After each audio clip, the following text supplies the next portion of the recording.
नमस्कार। एक बहुत मशहूर कहावत है, परिश्रम ही सफलता की कुंजी है।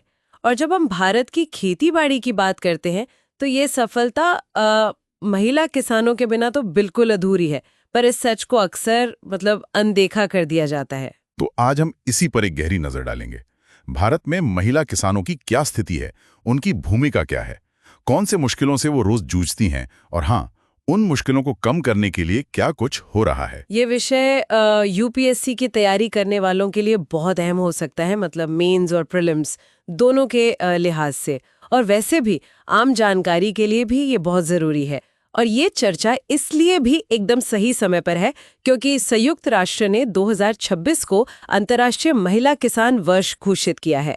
तो दुनिया भर का ध्यान अब इस तरफ है। हमारा मकसद ये है कि जो भी जानकारी हमें मिली है, उसके आधार पर इस मुद्दे के सबसे जरूरी पहलू आपके सामने रखें, बिल्कुल साफ और आसान तरीके से। बिल्कुल, तो चलिए शुरू करते हैं।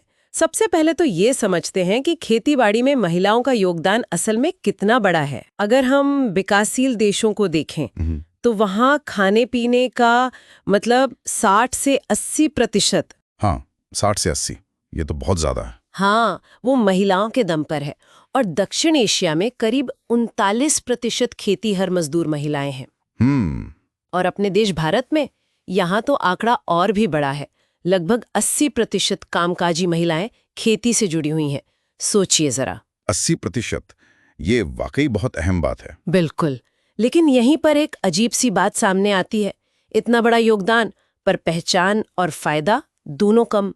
हाँ, ये विडंबना तो है। सबसे बड़ी जड़ है वो जमीन पर मालिकाना हक न होना।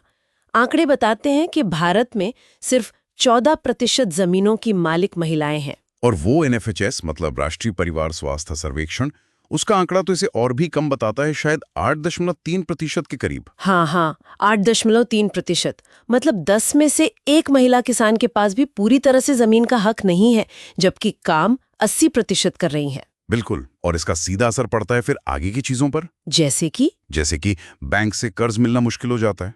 जाहिर है, जमीन नहीं तो गारंटी क्या देंगे। हाँ, सही बात है।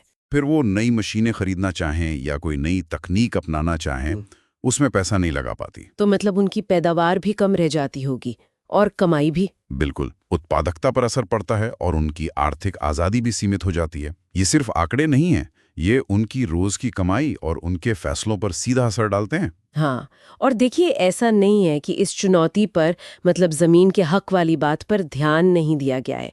सरकार की तरफ से कोशिशें तो हुई हैं। अच्छा, जैसे एक महिला किसान सशक्तिकरण परियोजना है। इसका मकसद ही है महिलाओं की स्किल बढ़ाना, उन्हें खाद बीज जैसे संसाधन आसानी से मिले, ये देखना। फिर एक कृषि मशीनीकरण पर उपमिशन है।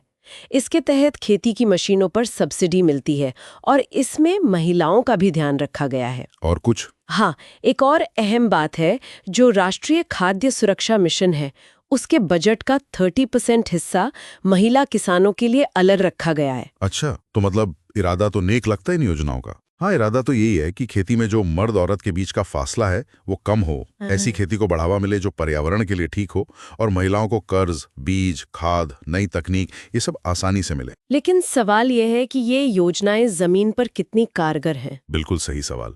इनकी पहुंच कितनी महिलाओं तक है, लागू करने का तरीका कितना असरदार है, और क्या सच में एक ऐसा माहौल बन पा रहा है जहां महिलाएं इनका पूरा फायदा उठा सकें, ये सब देखना बहुत जरूरी है। हाँ, ये तो है ही।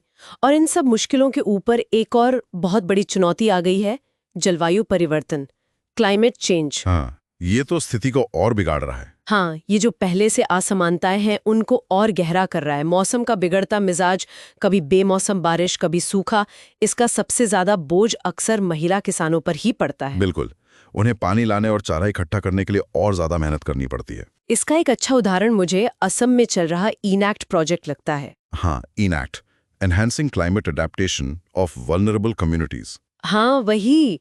ये विश्व खाद्य कार्यक्रम यानी WFP असम सरकार और नॉर्वे की सरकार मिलके चला रहे हैं। ये क्या करते हैं खास? असम के उन इलाकों में जहां बाढ़ बहुत आती है, ये प्रोजेक्ट ऐसी फसलें उगाने में मदद कर रहा है जो मौसम की मार झेल सकें, और साथ ही कमाई के दूसरे तरीके भी ढूंढने में मदद कर रहा है। अच्छा, ये तो बहुत जरूरी है। और इसमें तकनीक का भी बढ़िया इस्तेमाल हो रहा है। करीब 300 से ज्यादा महिला किसानों को उनके मोबाइल फोन पर हर हफ्ते मौसम और खेती की सलाह भेजी जाती है। अरे वाह, ये तो बहुत प्रैक्टिकल है। हाँ, और वीडियो कॉन्फ्रेंसिंग और गांव की बैठकों के लिए जलवायु अनुकूलन सूचना केंद्र भी बने हैं ताकि जानकारी आसानी से सब तक पहुंचे। और अगर हम इस इनैक जैसे उदाहरण को थोड़ा और बड़े नजरिए से देखें तो आगे का रास्ता कुछ साफ होता है। कैसे? ये दिखाता है कि जब अलग-अलग संस्थाएं मिलकर काम करती हैं, जैसे सरकारी विभाग, मौसम विभाग, खेती के विश्वविद्यालय, गांव में काम करने वाले संगठन, तो महिला किसानों की मुश्किलों को समझने और उनका हल निकालने का एक ज्यादा असरदार तरीका बन सकता है। मतलब मल्टी स्टेक होल्डर अप्रोच। हाँ, मिलकर काम करने से ताकत बढ़ती है। बिल्कुल। और इस तरह के जो समाधान हैं जैसे इनैक में हो रहा है, उन्हें और फैलाने की जरूरत है। जैसे बेहतर बीज बनाने का सिस्टम, फसल को बाजार तक पहुंचाने का इंतजाम, स्थानीय पौष्टिक फसलों को बढ़ावा देना। लेकिन ये काफी नहीं होगा शायद। नहीं, बिल्कुल नहीं। असल जरूरत तो खेती में लैंगिक बराबरी लाने के लिए और भी बड़ी और भी ठोस कोशिशें करने की हैं। इसके लिए नीतियों में बदलाव लाने होंगे। कैसी नीतियां? ऐसी नीतियां जो खासतौर पर महिलाओं की जरूरतों को ध्यान में रखकर बने। और इसके लिए सही आंकड़े चाहिए, लिंग के आधार पर बटे हुए आंकड़े। फिर ऐसी मशीनें और तकनीकें बने जो महिलाओं के लिए इस्तेमाल करनी आसान हो। कर्ज, बचत, बीमा, इन सब तक उनकी पहुंच बेहतर हो। और जो महिलाएं खुद समूह बनाकर काम कर रही हैं उनका क्या? हाँ, ये बहुत जरूरी है। महिलाओं के जो स्वयं सहायता समूह हैं या जो खेती से जुड़े उनके अपने व्यापार हैं, उनको और मजबूती देनी होगी। और सबसे जरूरी बात, महिला किसानों को एकजुट करके उनकी अपनी आवाज, उनकी लीडरशिप को मजबूत करना होगा ताकि वो अपनी बात खुद रख सकें, नीति निर्माण में उनकी सीधी भागीदारी हो। तो कुल मिलाकर हम ये कह सकते हैं कि 2026 का जो अंतर्राष्ट्रीय महिला किसान वर्ष आ रहा है वो एक बहुत बड़ा मौका है। हाँ, एक अवसर है। अवसर है कि खेती में लैंगिक बराबरी को हम मुख्य धारा में लाएं। महिला किसान सिर्फ खाना उगाने वाली नहीं है, वो बदलाव की, हिम्मत की और टिकाऊ विकास की प्रतीक है। बिल्कुल सही कहा। उनके योगदान को पहचानना और उनके रास्ते की रुकावटों को दूर करना, ये सब के लिए एक बेहतर और सुरक्षित भविष्य बनाने के लिए बहुत जरूरी है। और यहीं पर एक अहम सवाल भी उठता है कि हम जमीनी स्तर पर महिला किसानों की इस सामूहिक शक्ति और उनके नेतृत्व को और मजबूत कैसे करें। मतलब ऐसा क्या करें जिससे उनकी आवाज नीति बनाने वालों तक असरदार ढंग से पहुंचे और वो अपने हक और मौकों का पूरा इस्तेमाल कर सकें। ये सोचने वाली बात है। तो श्रोताओं, अगर आपको ये जानकारी काम की लगी हो तो इसे लाइक करें, हमारे चैनल को सब्सक्राइब करें। और अगर आपके मन में कोई सवाल है या आप कुछ कहना चाहते हैं तो नीचे कमेंट सेक्शन में जरूर लिखें। अगली बार तक सोचते रहिए।